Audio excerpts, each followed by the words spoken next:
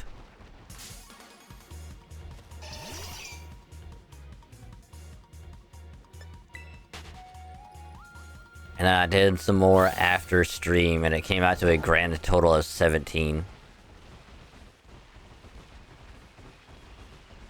Which again, is insane.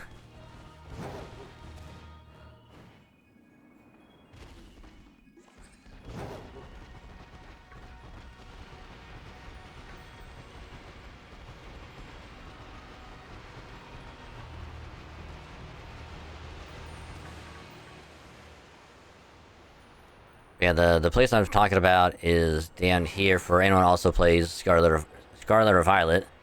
And they're like, wait a minute, I can get another Koraidon or Miraidon in my game, and it's like, yes, you can.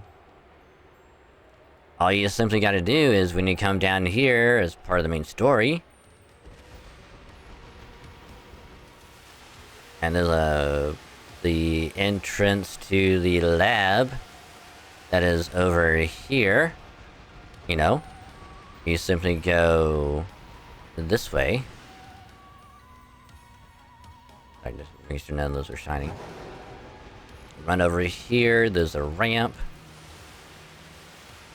Right here. You run up this ramp. And at the very top of it, standing right here, will be the legendary of whichever version you are in. Which for me, was a Koraidon. Which I accidentally killed it the first time, and luckily it spawned in like about 20 minutes later, and then I caught it again. Then if you knock it out, don't have to worry. Just wait like a day or so and it'll pop back in.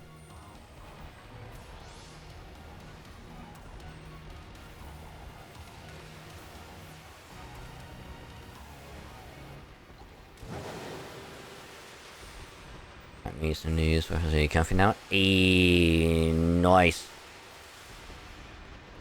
Being nice and comfy, cozy is always good. You know? Which is what I'll be doing in the morning. Well, minus the sweatpants, because I have to get me some new shoes. Because my current ones are getting a bit on the wear and tear side.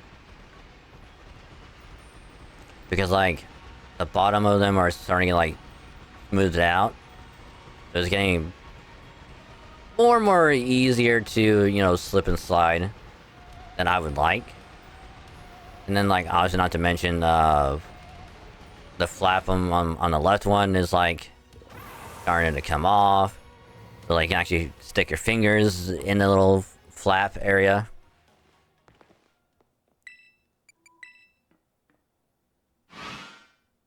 And then the insides of the shoes, like the soles, I don't know why, but it's like first time it's ever happened to me, where it's like they're starting to like get like impressions in them, you know, where it's like if you stand on something long enough, like it'll have an impression like left in, like that. Like that's what's happening. So it's like all that combined, it's like, could I get new insoles? Yes. Gotta just like glue the flap back shut? Yes. But on top of it, it's like the bottom of my shoes are starting to get, you know, smooth it out, so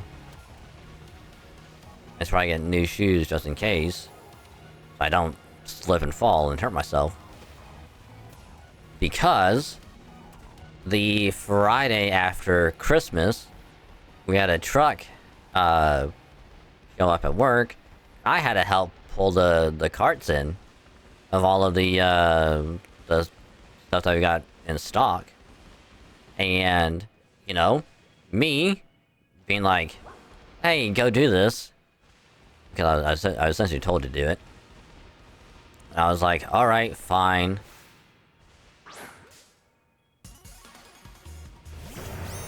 It's like, I'll do it.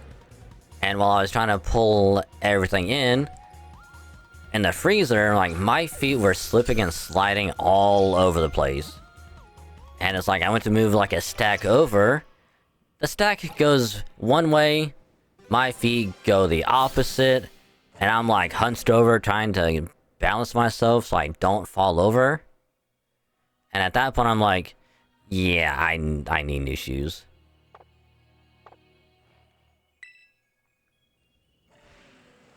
Cause like, I do not want to get injured. Oh, hey, Pokemon. Welcome to the stream. Hope your day is also going well. Welcome, welcome. We just caught the last, Mon that I'm gonna trade out.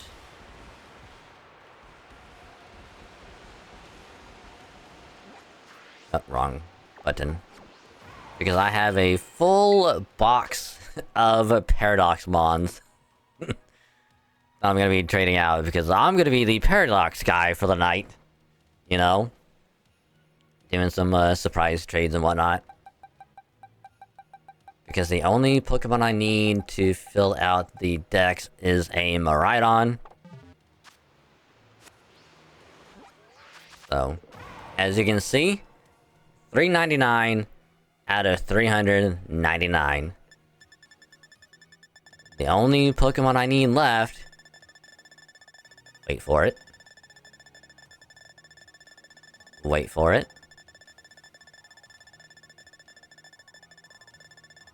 Wait for it. We're almost there. Wait for it. And... done.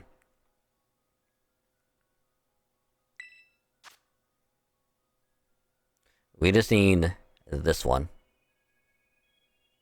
And I'm doing surprise trades, hoping for like the 0.00001% chance that someone is gonna throw it out in a surprise trade.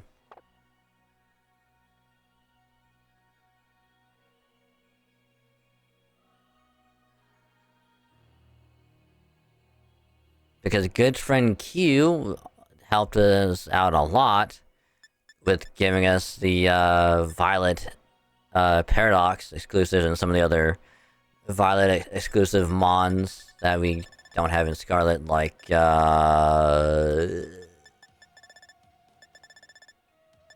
Launcher, Bagon, Ice-Q, Passimian, Drippy. So, yeah.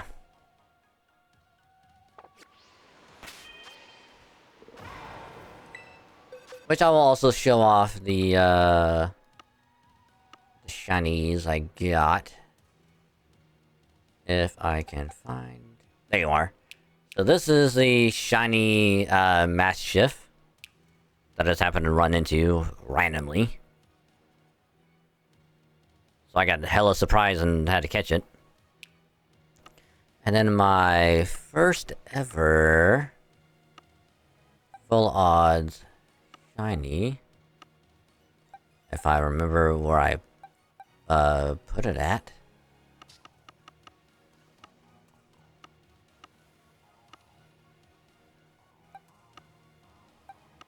Where did I put you at? You're around here somewhere. There you are. Now I caught it as a Zweilous.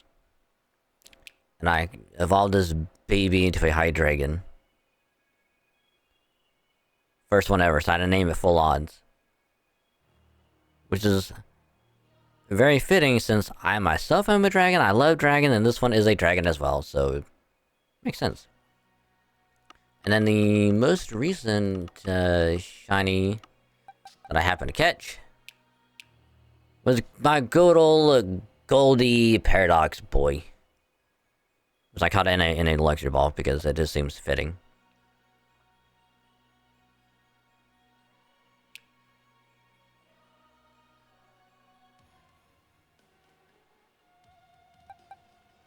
This one was from, again, mystery gift because of a code. And then someone was very generous and sent over a shiny Swablu, a shiny Citadel, and a shiny Carbink as well. And also someone sent over a shiny Hisuian Gudra. Which I'm pretty sure is a... I'm like 99% sure it's a legit one. Because of that marking. And I tried looking up the trainer name of the 600 Club. Could not find anything bad about it. So like I'm pretty sure this one is good. Pretty sure.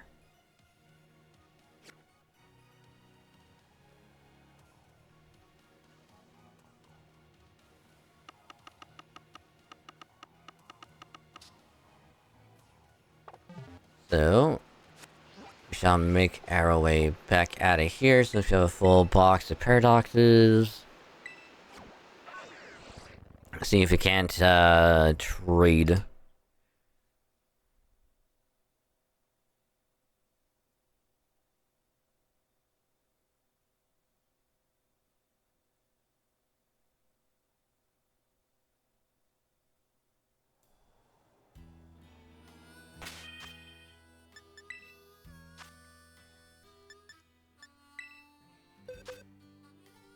I'm not taking that out. I'm taking this hop hip out because I caught this one by accident.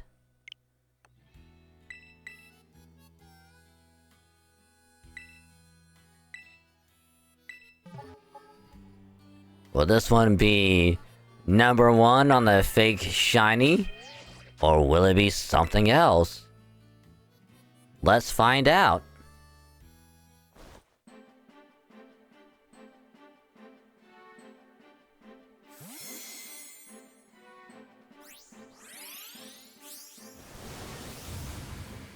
Okay, it's a legit one, alright? Well, not a legit shiny, but it's a legit mon, so... So far, so good. But if we see a certain name pop up, then we know for sure it's not going to be a real one.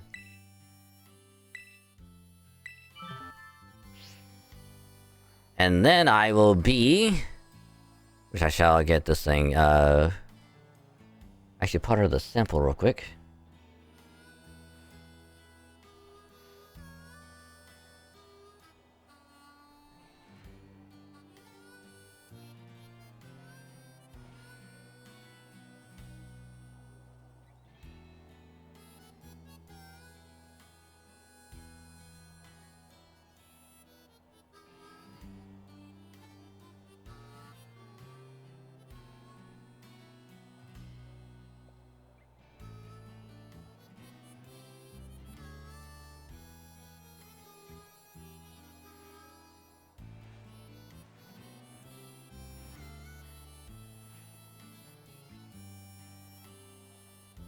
I think I got it.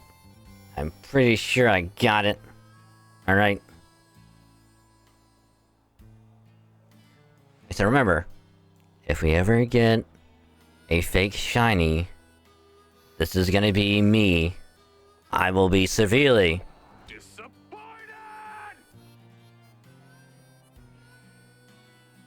because a fake shiny sucks. A legit one is awesome.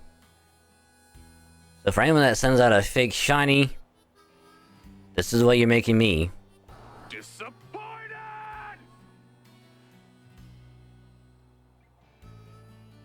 So don't make me. Disappointed!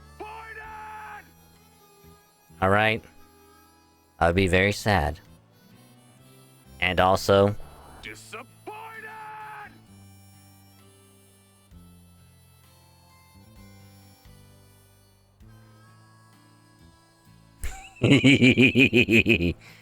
Oh, I'm the same with that shit.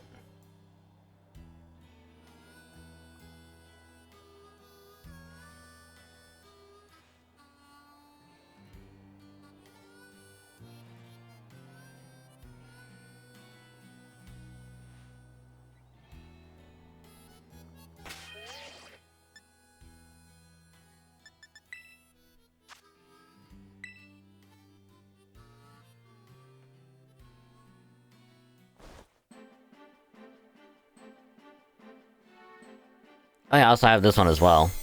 Are you sure about that? Oh, you know what I could do? I could do these two in tandem. Are you sure about that? I'm gonna have so much fun with this. You know? I'm gonna be like... He's like, just don't make me... Disappointed! And then they'll be like... Are you sure about that? and then some random guy is gonna walk in and he'll be like... And it's like, what the hell are you doing here?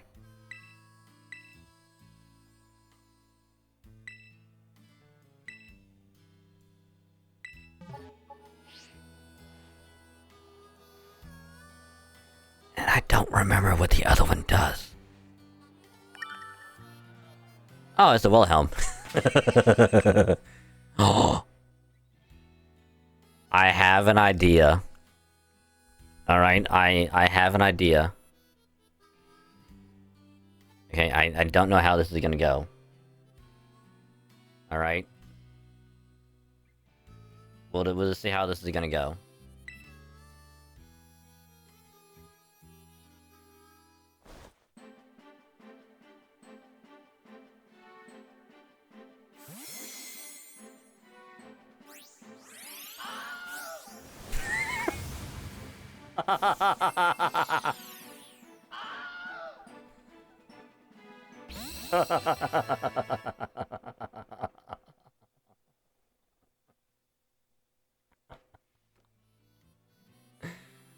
Oh my god.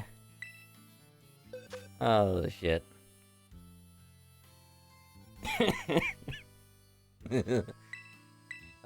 Shit.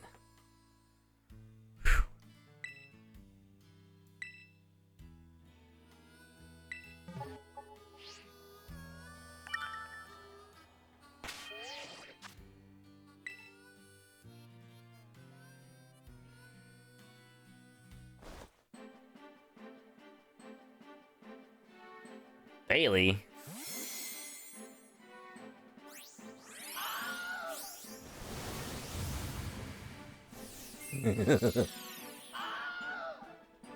Oh shit.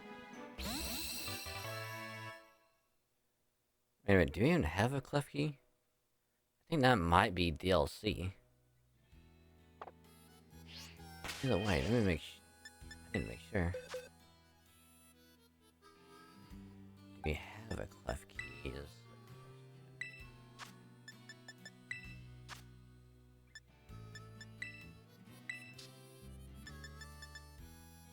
Alright, we do. Alright, cool. Honestly, I'm kind of surprised we haven't... Because we done, what, 5 so far? If it did... Because we got... Diglett. Then we got... Gimme Ghoul, and we got another Gimme. Then we got this one. So yeah, this one will be number 5.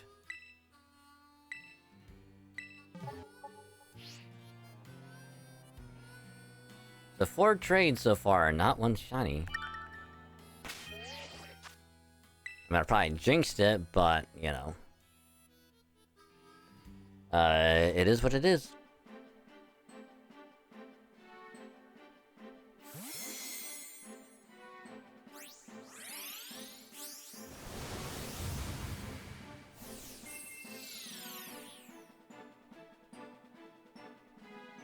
I forget the reason I'm gonna buy one of the Storm's old outfit when she comes out.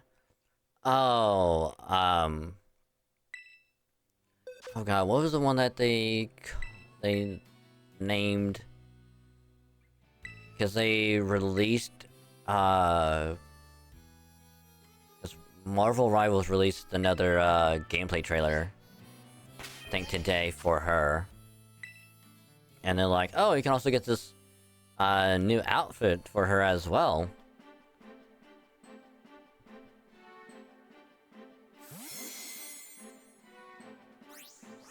Which I didn't get to see what role she is.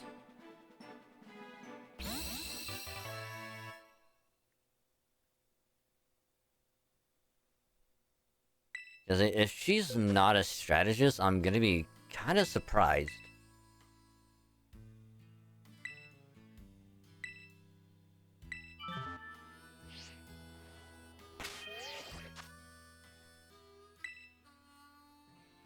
But she is. Called it.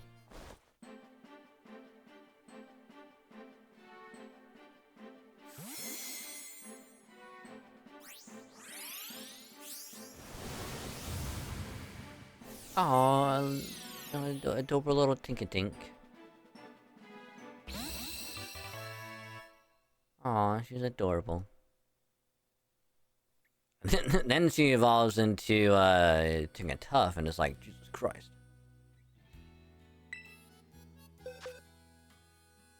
She goes from having baby hammer to like, Jesus Christ, what is that hammer? Please don't kill me.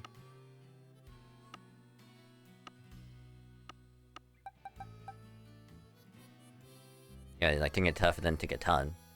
It's like, Jesus Christ, don't kill me with that hammer. I'm sorry for calling you a baby. I'm sorry.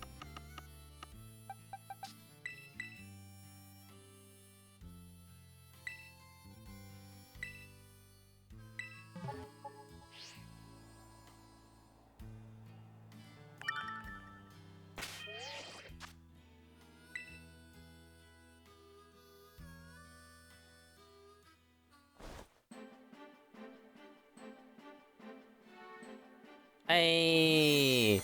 First ever fake shiny of the night. Probably.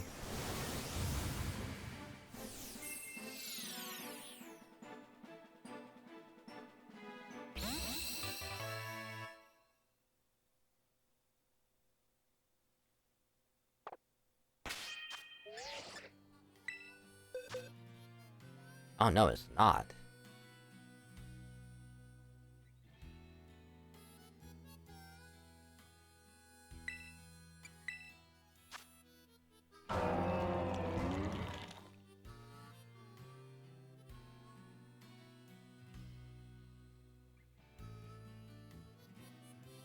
No, I would have thought for sure, because this person... Cause like name changes... Well, name is always the same, but the thing in the middle... Because it's always either... like a heart, or whatever other symbol... It's always there. So I thought when I saw the name, I was like... Oh, it's gonna be... You know, a fake one, but...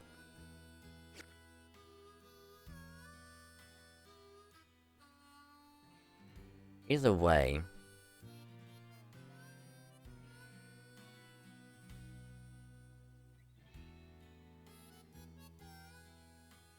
Just on name alone, I don't trust them.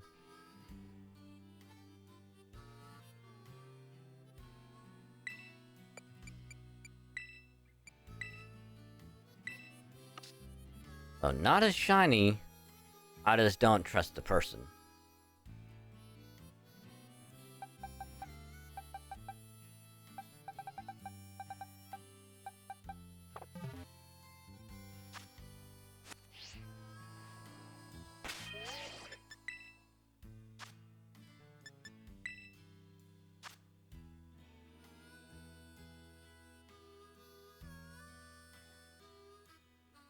Doof. Yeah, I don't think anyone is doing the Terra battles because there's not really any incentive to do any.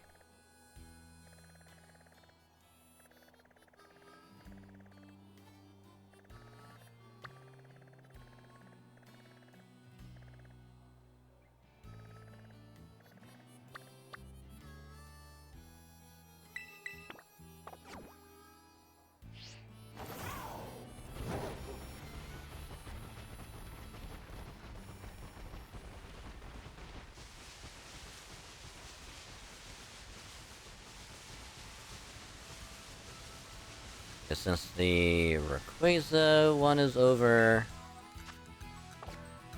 it's like I'm sure people will still do like the 6-star shadow ones just for the Herba Mystica, but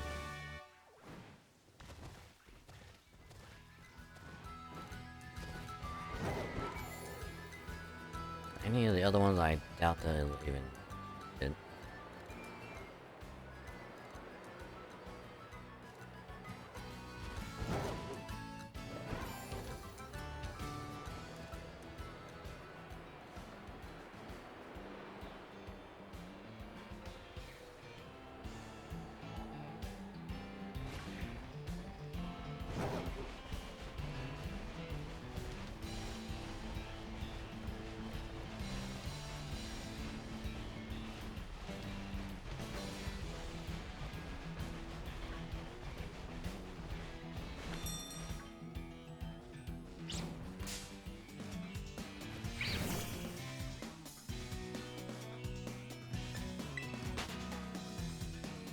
Sorry, had to make sure that wasn't a shiny.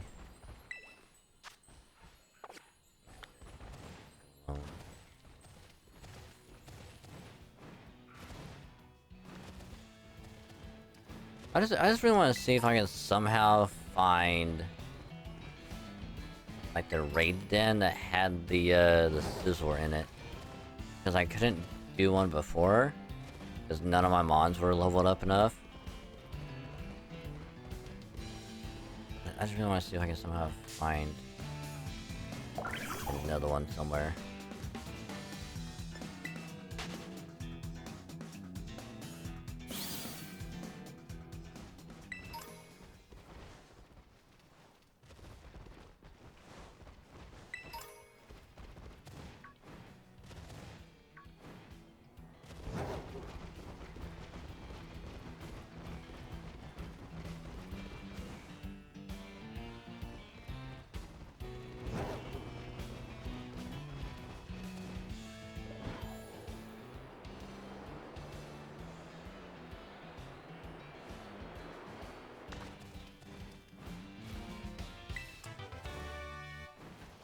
Fire spin, I don't need that.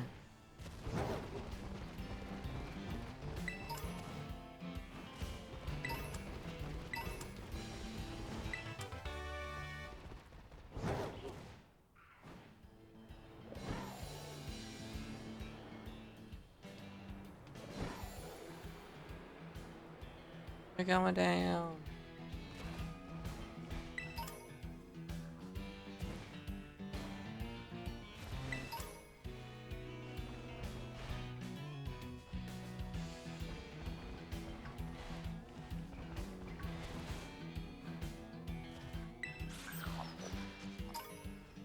Well, at least we know where you can find Stonejourner at.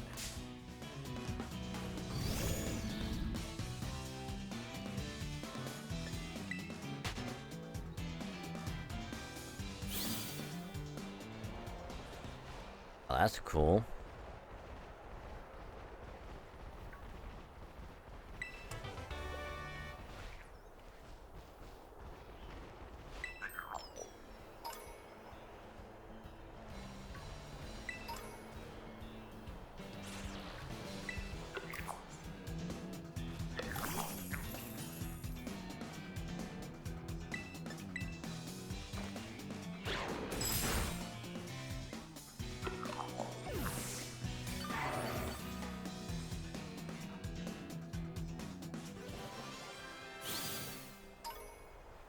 Ooh, 60. Ooh, that's quite a bit. How many coins do we have now? And I keep hitting the wrong button for that.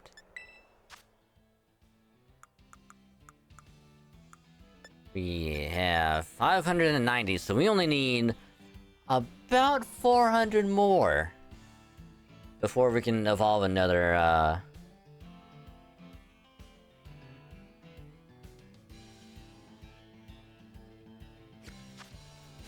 or get our own, Goldango.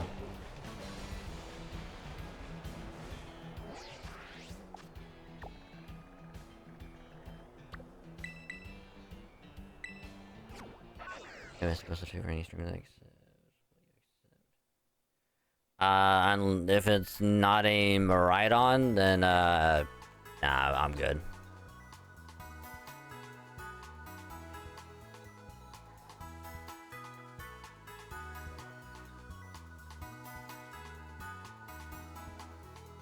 Your luck sucks. Why do you say that, Q? Why do you say your luck sucks? Certainly, it can't be as bad as me trading out a full box, hoping to get one Lizard and not getting it, and getting 17 fake shinies in return. Rayquazas. I mean, I already have one. I already have a shiny Rayquaza, so I don't need one.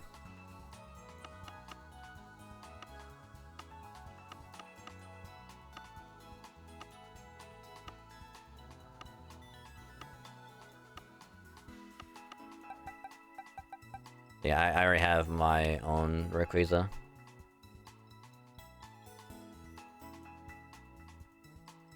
I already have a Mew. Do not need Rayquaza, I do not need Mew, so I'm good on those. Lost a 75-25 advantage. Oof. Oofy. I'm sorry to hear that.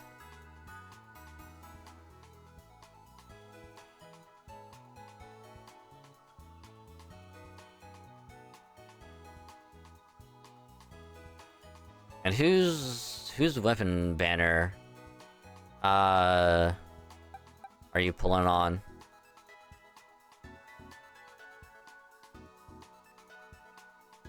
Any shiny laser that I want? Not really.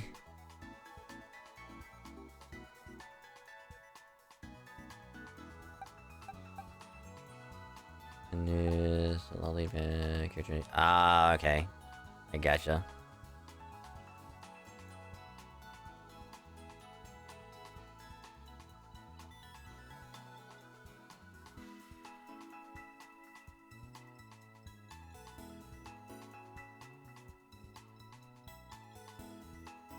It's like I already have like the one shiny legendary that I really wanted. Like I don't really need any other shiny legendary, which is I know it's crazy to me to say that, but it's like I'm okay. I appreciate the offer though.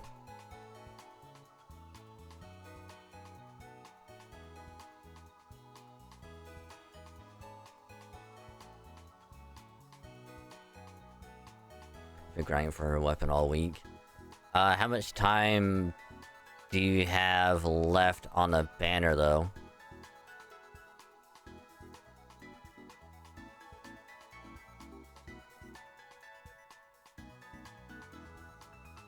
"13 days.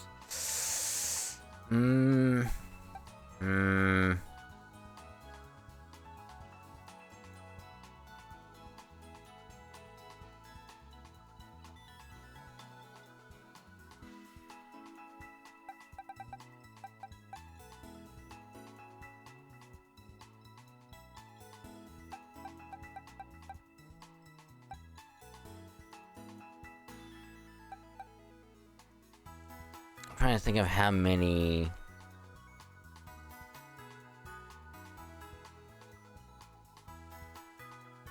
Just through.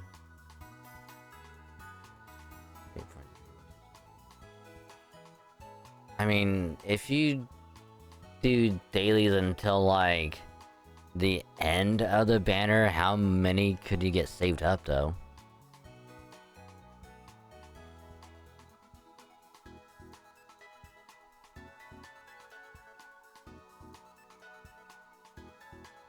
Only 5? Ugh. Yeah, I think at that point, yeah, you might as well just wait for the rerun.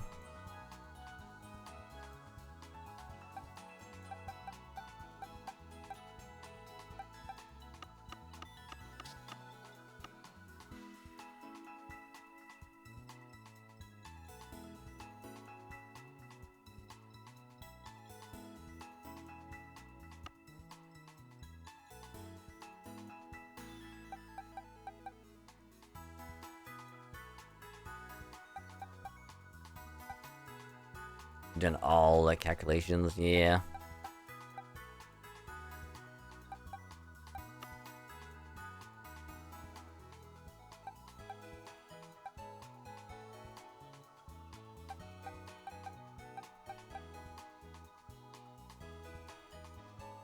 He's crying and everyone cries.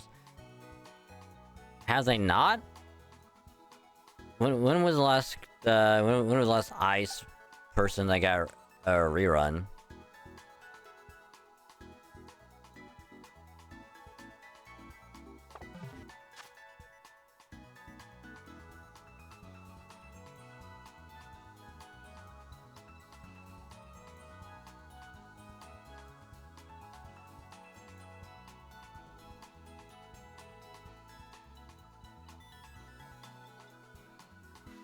And then Gani next week. I mean, at most, you just only have to wait like 6 months.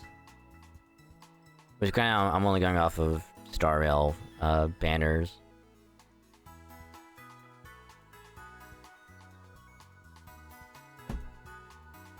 And you might get lucky, you might have a rerun in like 6 months. 6 months to a year.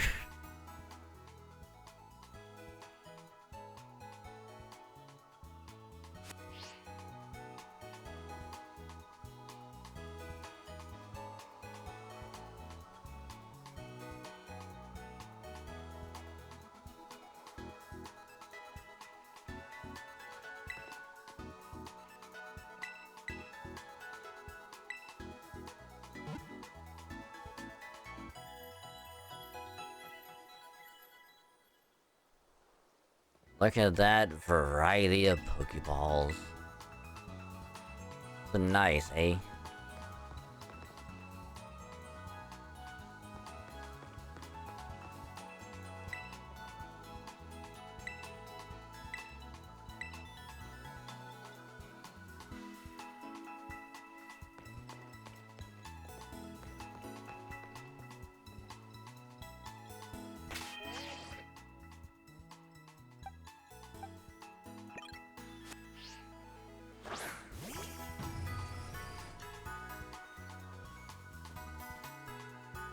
Look at you.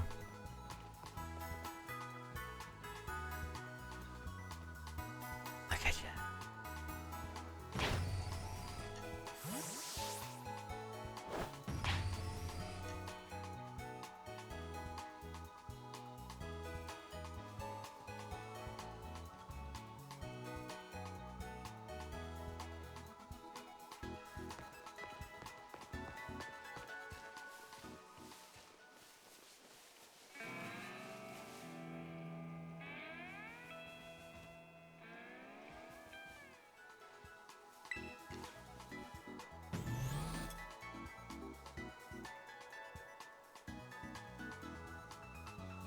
Look at him. The Majestic, so golden. I am now inside of him.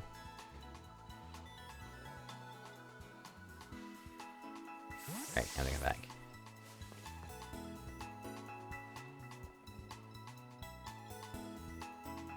Time to still try all these ways to see and then pull up 5-star friends that pay for the temple I can do this. Oh yeah, sure, yeah. Yeah, you got this. I believe in ya.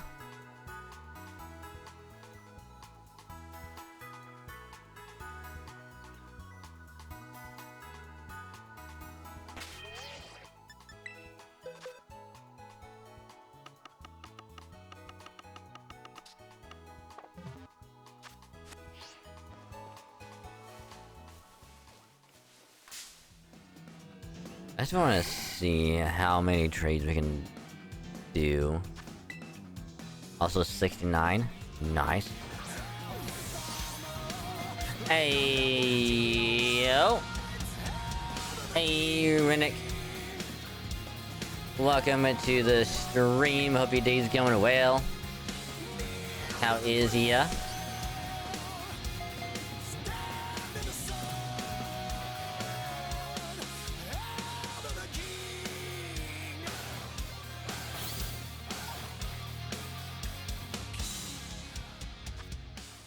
Welcome, welcome. How was your stream? Ooh. Alright, which RE2 were you playing? Original or the remake?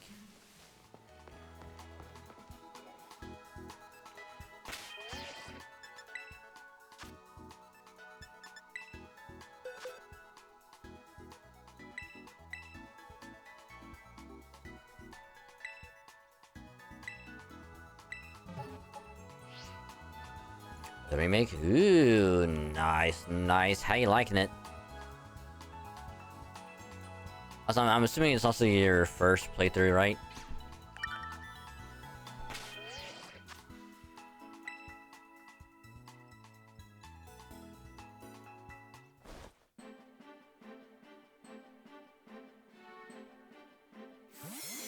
Funny that the dude, this person's name is Zeus, and I have a shiny Mastiff named Zeus.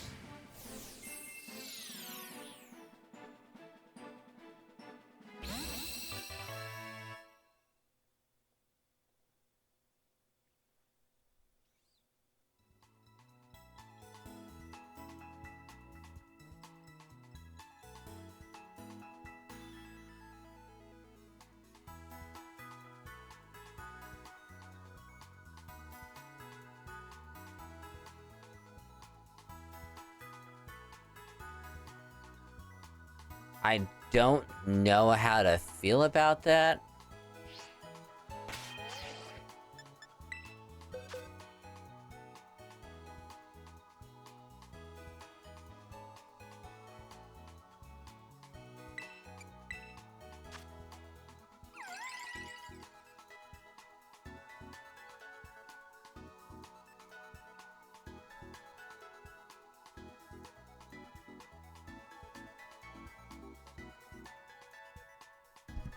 Feeling a bit sick. Oh, I'm sorry to hear. If you're feeling sick, please get some rest. Take some medicine and all that.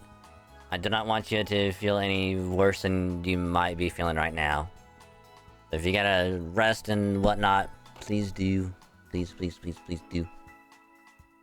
But you know, you gotta lay down. You'll take some time to yourself and whatnot. Totally fine. So please do. But either way, glad to hear you had a good time with RE2 Remake. I played it through a few times myself. I love it. It's a really good game. So welcome, Raiders. I am Dragon, same thing logo. Dragon, a VTuber streamer. I am a variety streamer, play wide a variety of games. Well, mainly gotchas and Halo, but I do play other games from time to time. Just to mix it up a little bit, because why not? It's fun and I love doing it. So, welcome. We were doing some gotcha story in FGO earlier with Lost Belt 7. That went a little bit longer than I wanted it to, so now we're doing some Pokemoning in Scarlet, because there's only one Pokemon I need to fill out the decks, and that is a Miraidon.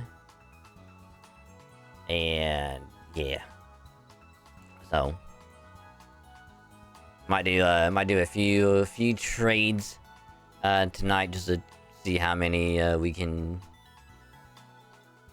get. I'm also trying to keep track of how many fake shinies we'll get, because people love to send out fake shinies throughout the surprise trades. And yeah, so last night we ended the stream on 12. I did more after the stream last night for a total of 17 fake shinies, which is insane. So, yeah.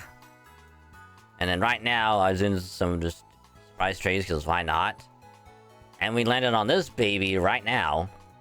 So, like, I don't know if this is real or not. Q, I'm gonna need your expertise. Would you say that this is legit, or is it too good to be true?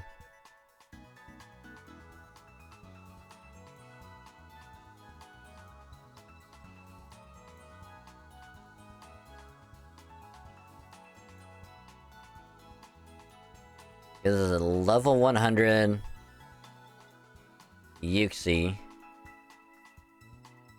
And it has the sword and shield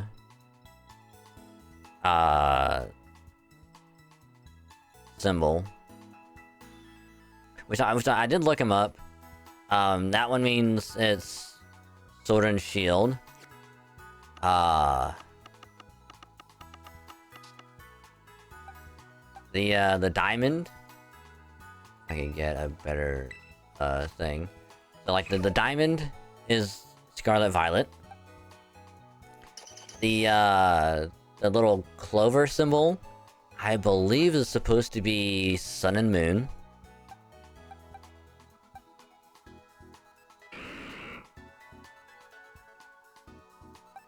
Yeah, another sword and shield.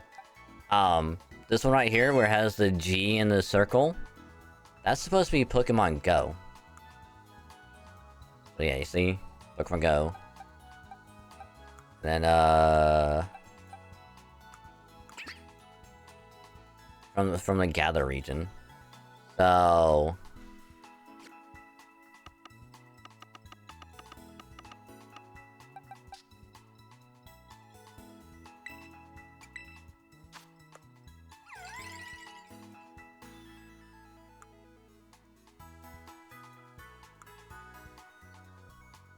maybe you because Beach Ball carry attained and ball catch Dynamax raids. Is Yuxi able to be caught in the in like the Dynamax adventure thing?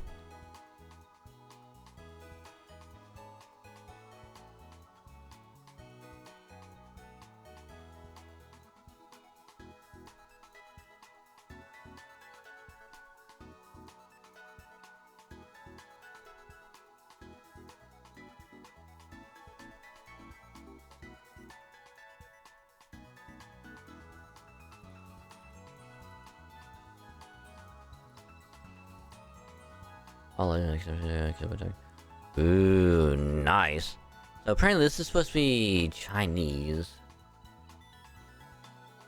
Chinese simplified. What CHS is.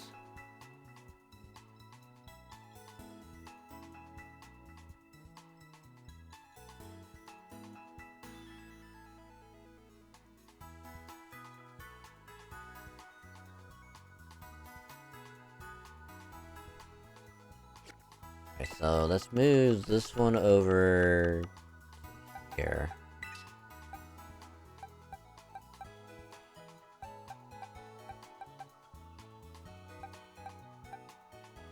Okay, so that's Chinese traditional.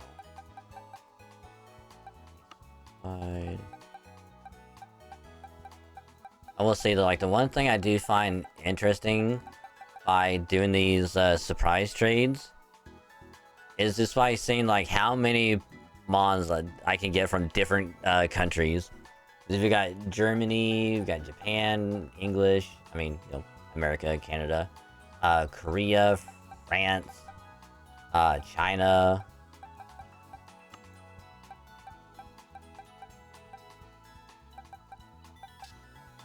Flow, momentum, mystical power. We can go to Bulbapedia, and we can look it up real quick. Up.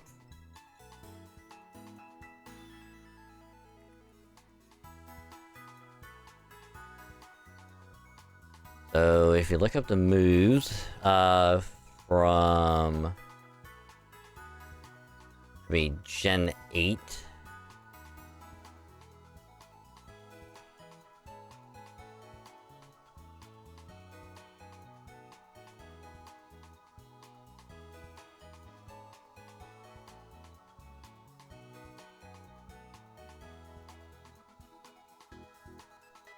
I mean, it seems to be...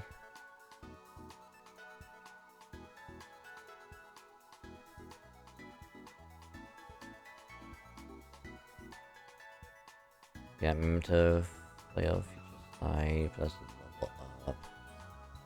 Last Legends Arceus.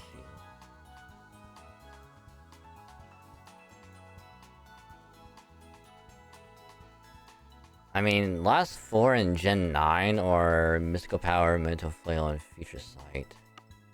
Oh.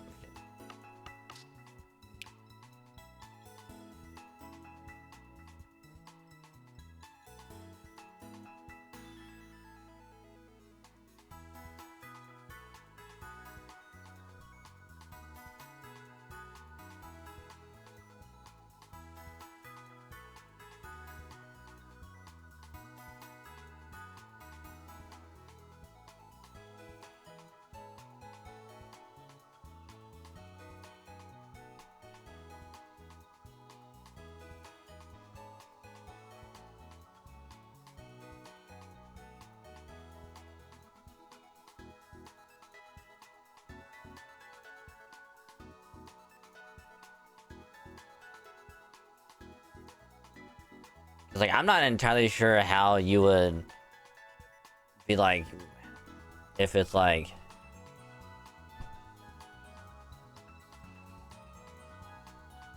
no good attack, kind of sets you long off of it, but if you hyper efficient, it may be legit more. Yeah.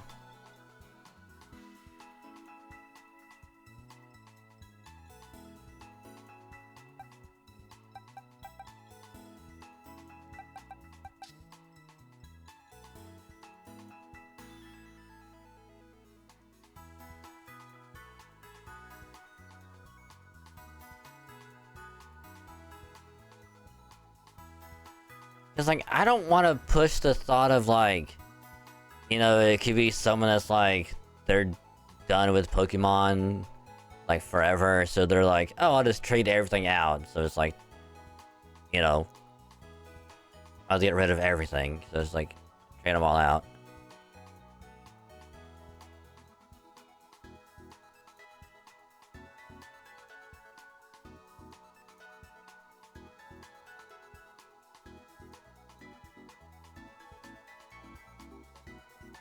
But I mean, even in like Gen 9 and Gen 8, most of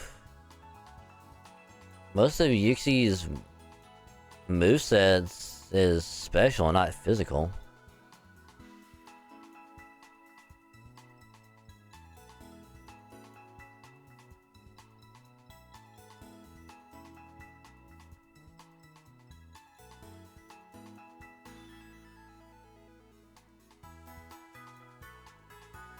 Actually, they'd be all best.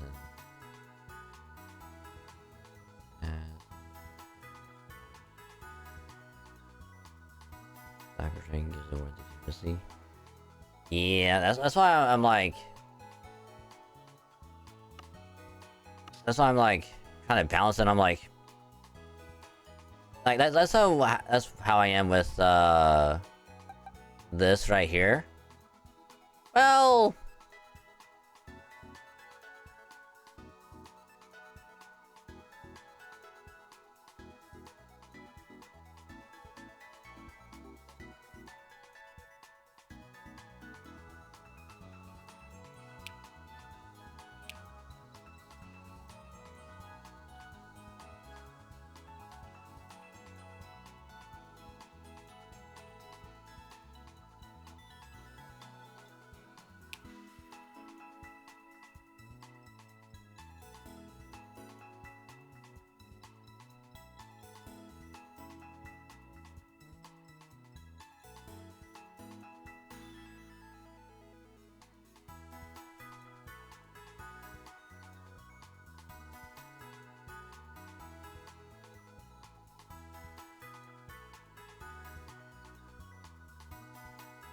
you threw that thought out, and my first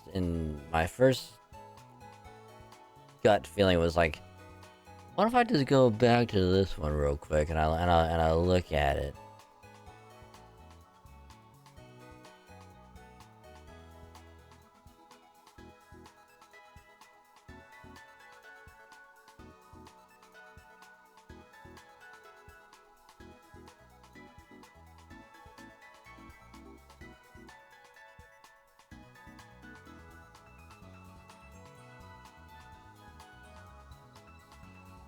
Like, I'm still on this one. I'm still leaning more.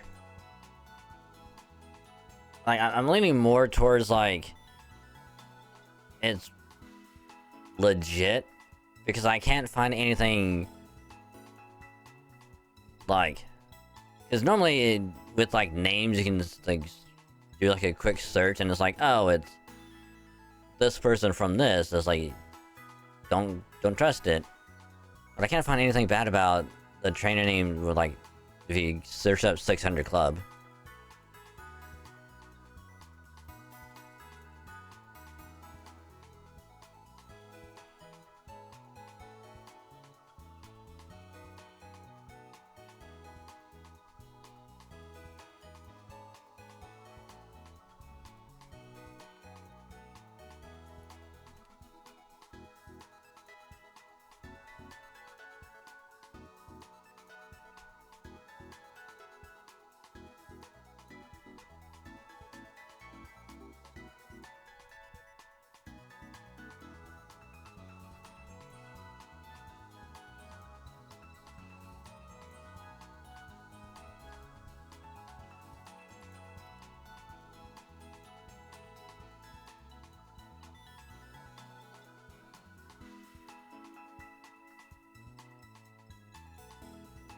Yeah, cause like when I typed in like Betty Chan, like BERI Chan, immediately comes up with like, oh, it's a group of people doing this, but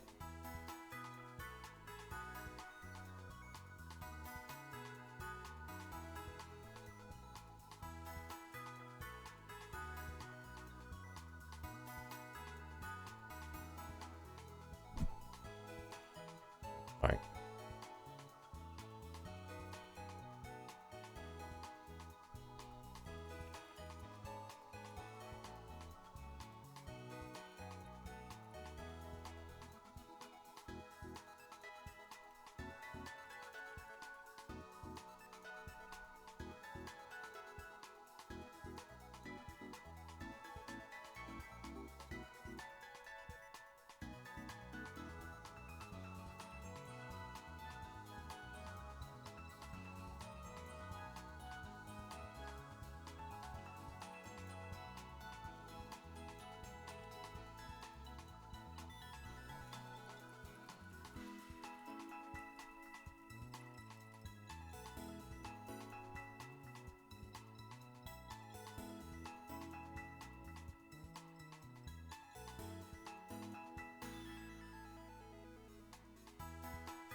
I don't know, cause like the more I look at it, like the more like I don't see anything wrong, you know?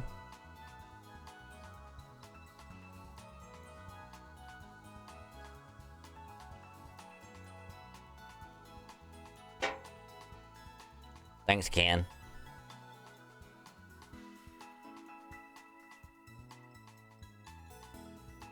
So like for now, I'm just gonna be like, it's good until someone tells me that it's not, and like they have significant proof of how it's not, you know?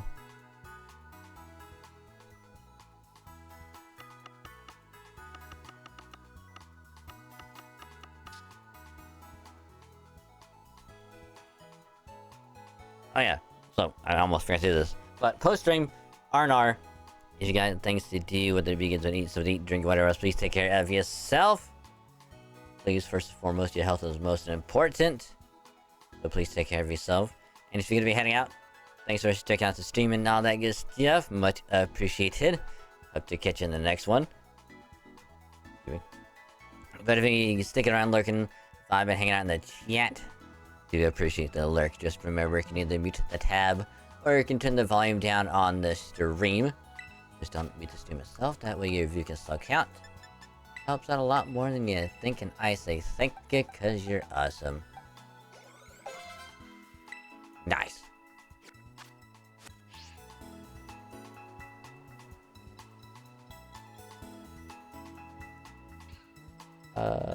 But yeah, Vulpix, if you're still here, and you actually do have an extra ride on,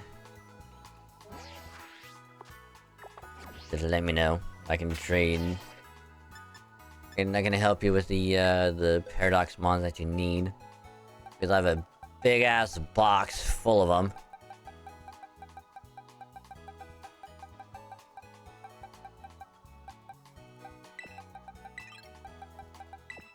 I'm gonna move some of these around.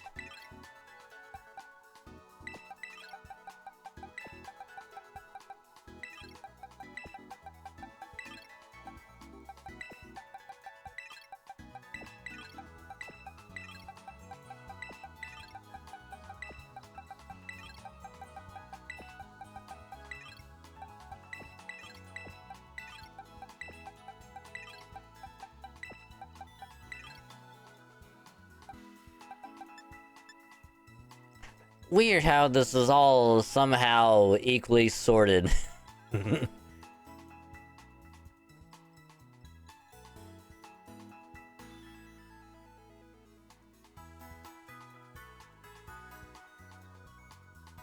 Bizarre, I know.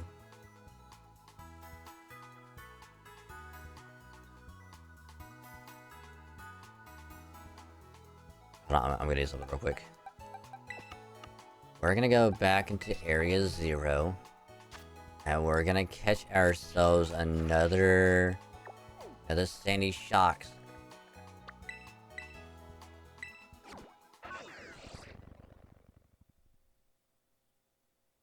And then we'll just trade that one out. Which again, I'm surprised that with what, 6 or 7 trades tonight, not one shiny.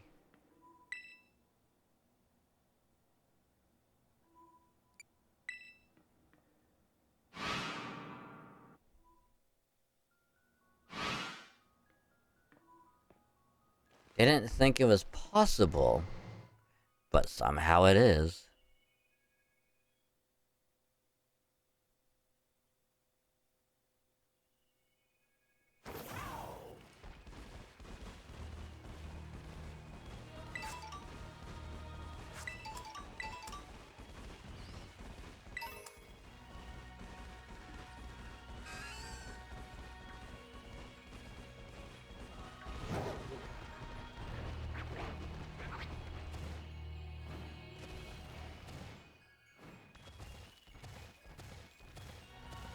Yes, I know there's one down there. I just want to see if there's one up here. The answer is... nope. Alright, back down.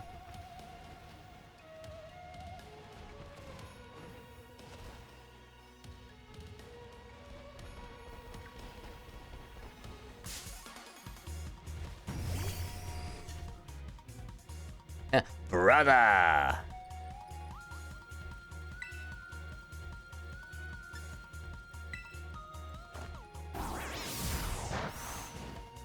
Oh, that does nothing.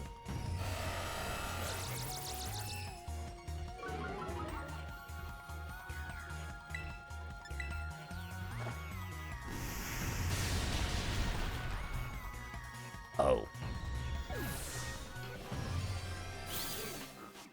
Oh.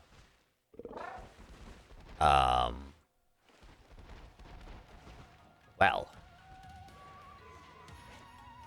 So what did we learn tonight? Oh, Jesus Christ. Fucking low kicks just coming after my ass. He's like, you killed my friend. Now I kill you.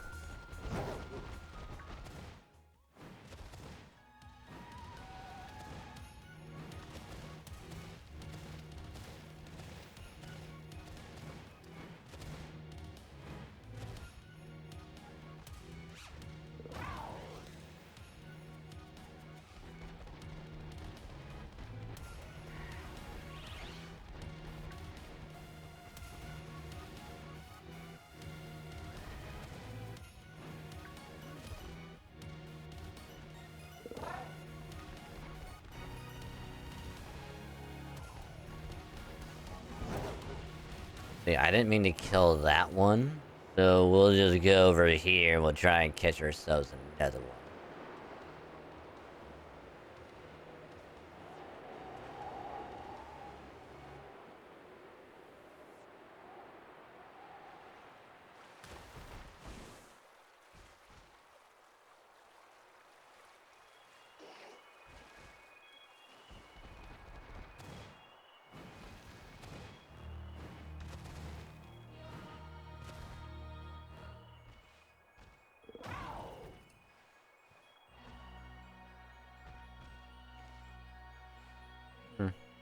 There you are.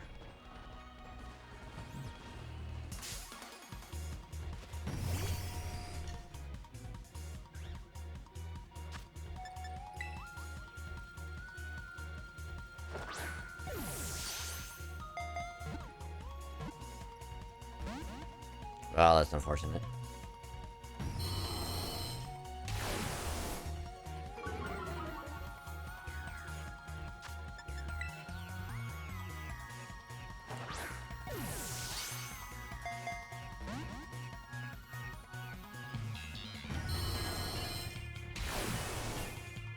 Hey, stop screeching!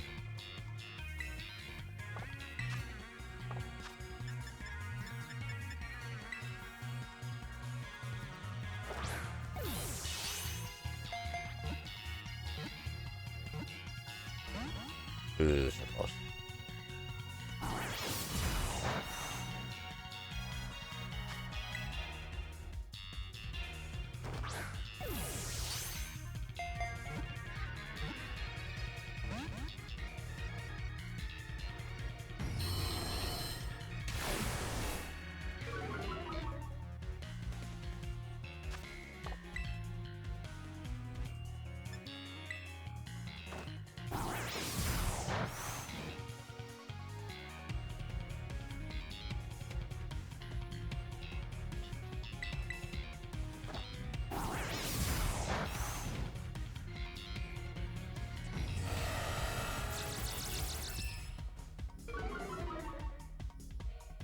Alright, another Ultra Ball. Oh, there we go. It's just that easy.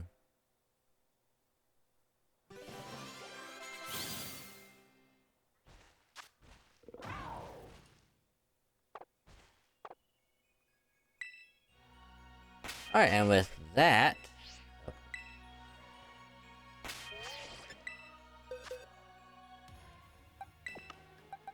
we now have 3 Slither Wings, 3 Sandy Socks, 6 Brute Bonnets, 6 Great Tusk, 6 Scream Tails, 3 Roaring Moons, and 3 Fluttermanes. Which I believe is every single Scarlet Paradox Mon. Pretty sure, anyway.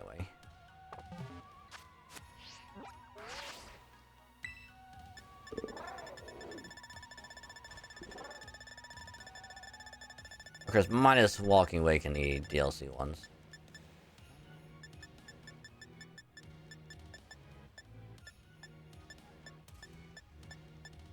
Yep, that's all of them.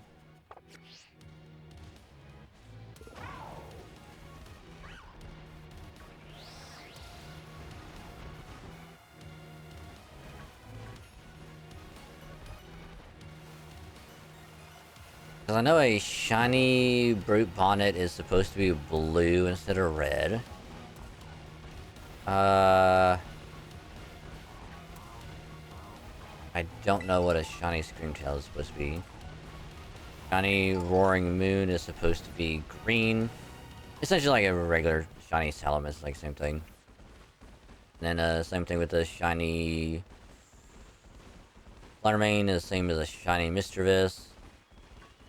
But yeah, I just realized that a shiny Sandy Shock is the same thing as a shiny shiny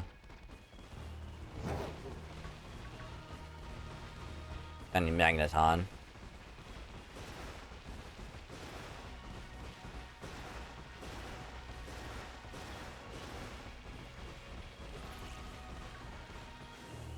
I would have to assume...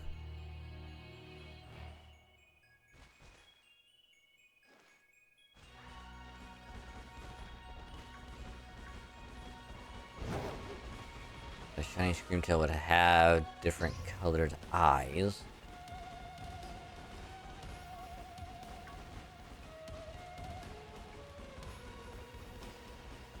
Slithering would probably be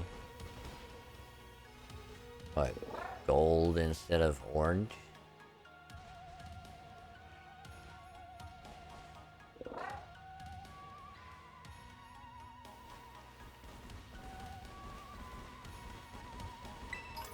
Or at least that would be my guess anyway.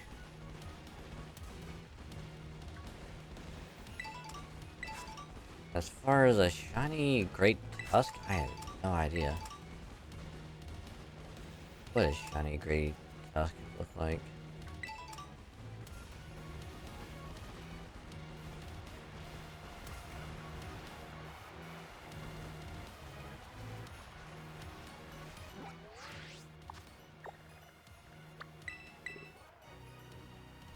Well, anyway, we're gonna call it here for tonight because it's almost 3 in the morning and I do need to get some sleep.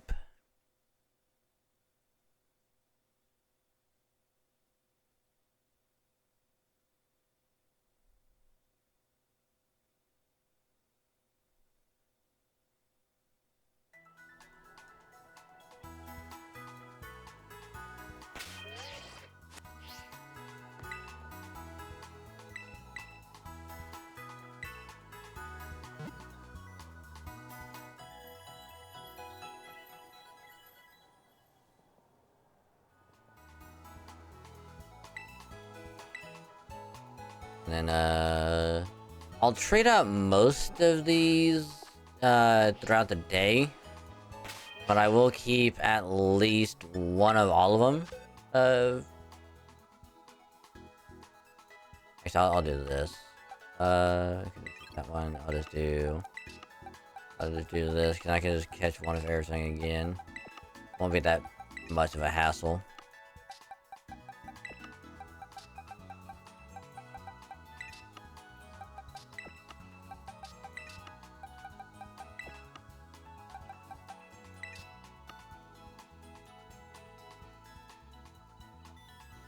Yes, I'll just catch another Sandy Shock, another Brupon, another Great Tusk, another Screamtail, another Fluttermane, another Roaring Moon, and I'll trade all these babies out.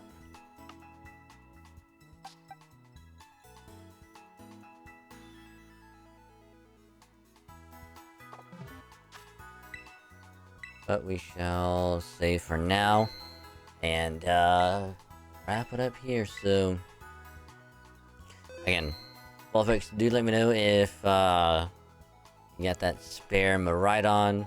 We'll do all the trade-ins and whatnot later, so you can just poke me either on a Twitcher or just hit me with a whisper here on a Twitch. I'll look at it later. But surprisingly, no fake shinies tonight, which is bizarre.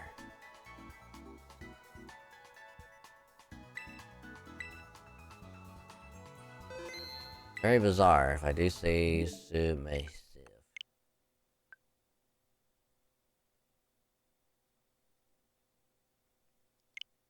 There we go. But yeah, for tonight though, we shall wrap it up there. So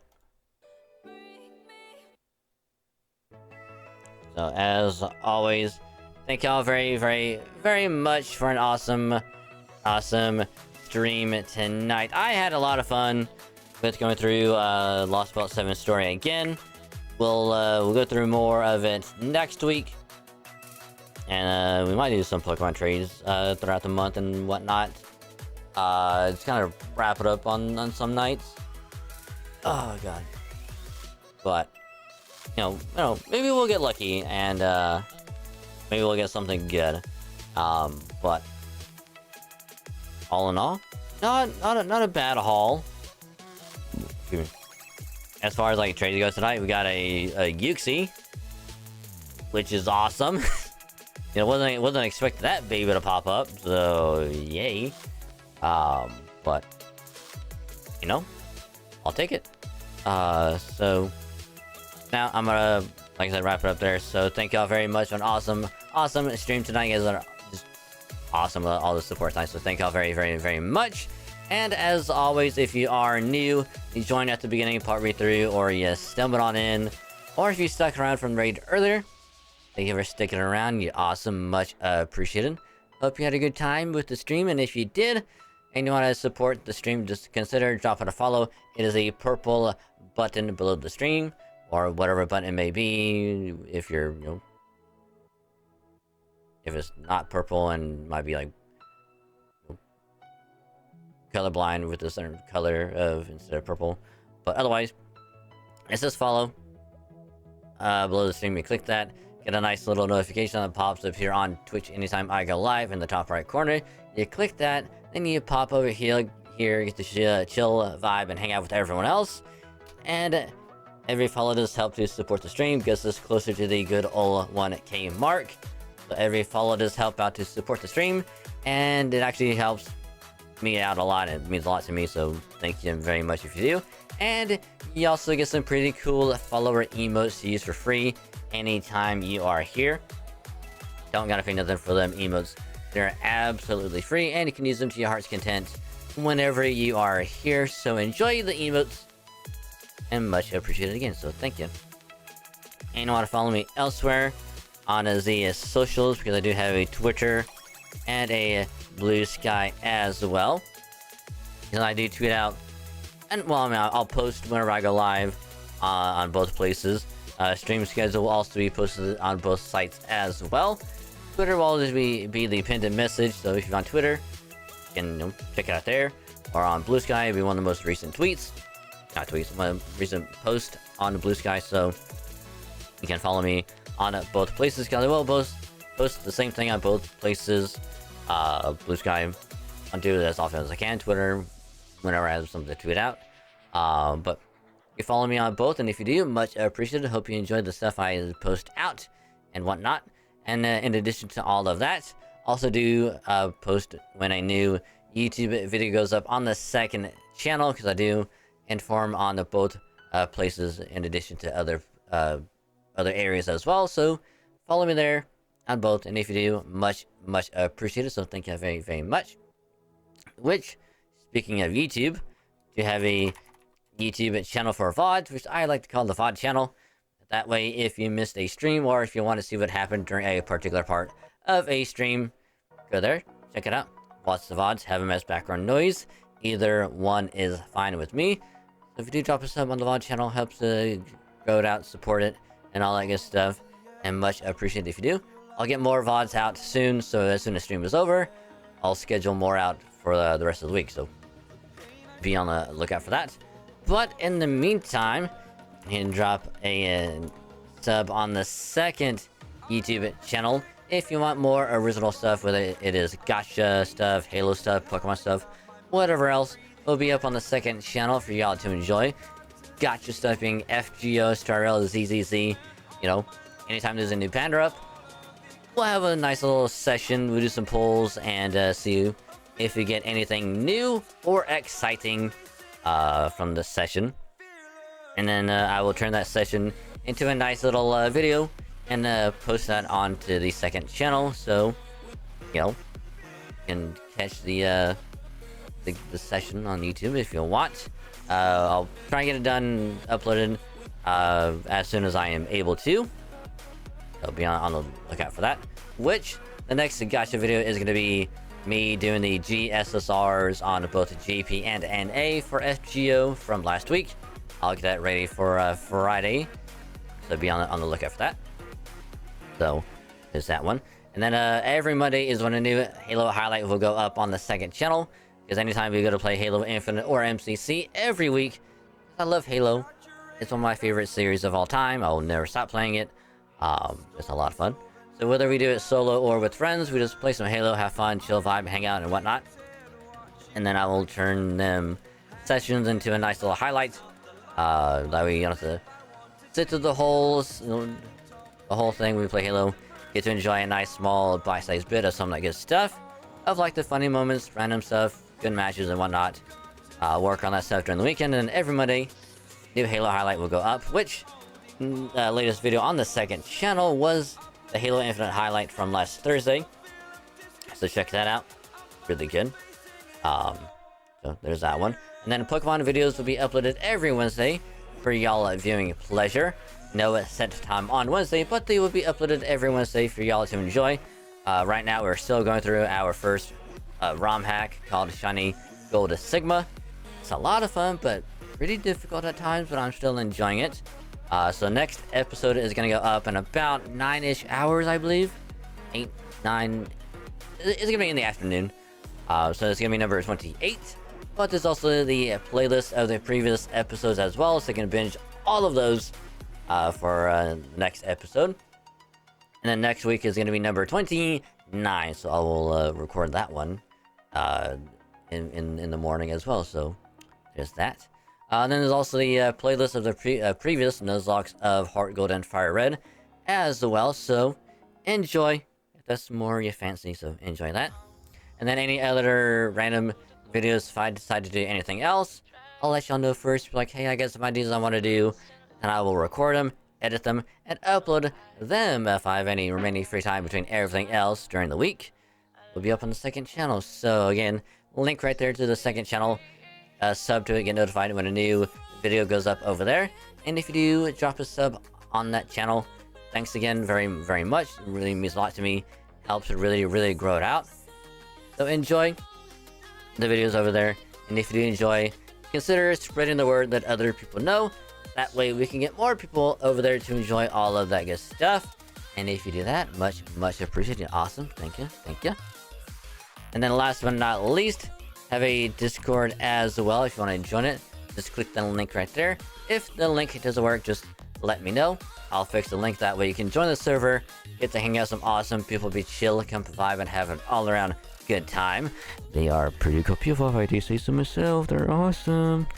And you also get notified when a new tweet goes up, video or VOD gets uploaded to either YouTube channel, and whenever I go live here on Twitch, because I do notify the server. And in case you miss anywhere else, it's all in one place. So again, link right there to the server. Join it, and if you do join the server, welcome to the cave called this wonderful, wonderful place. It is a pleasure to have you again. So thank you, much appreciated. Awesome. But damn, what a great night. I had a lot of fun. I hope y'all did as well. Which if you did, much appreciated. Awesome. Glad to hear you had a good time. So much appreciated. But before we head out for the night, we gotta do a good old-fashioned raid, you know? So let's see who is doing the what.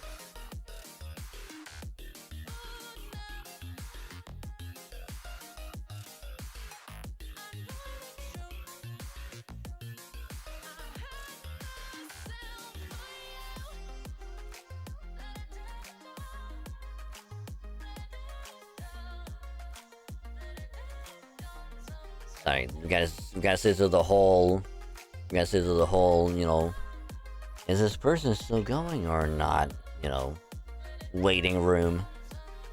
But yeah, so, again, as per the stream schedule, no Wednesday stream because I'll be busy running into town to get some stuff, recording and doing a lot of editing later.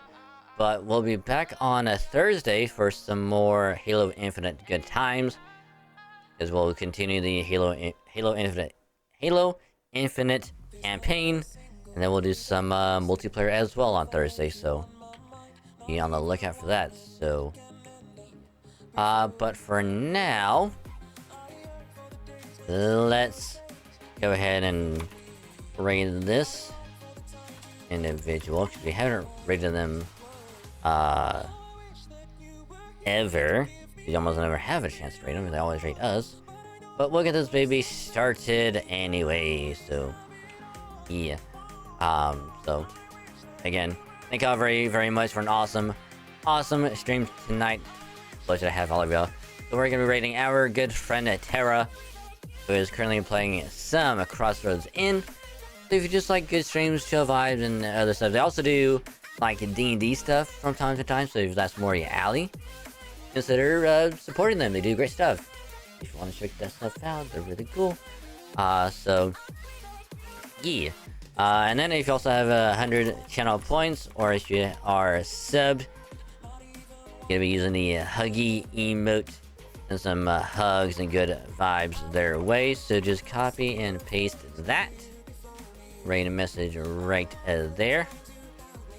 So the copy and paste it. Okay. There we go. Yeah, right there. So again, thank you very, very much. We'll catch you on Thursday for more Halo Infinite fun time. So have a good rest of your day and or night, and I will catch y'all later. Bye.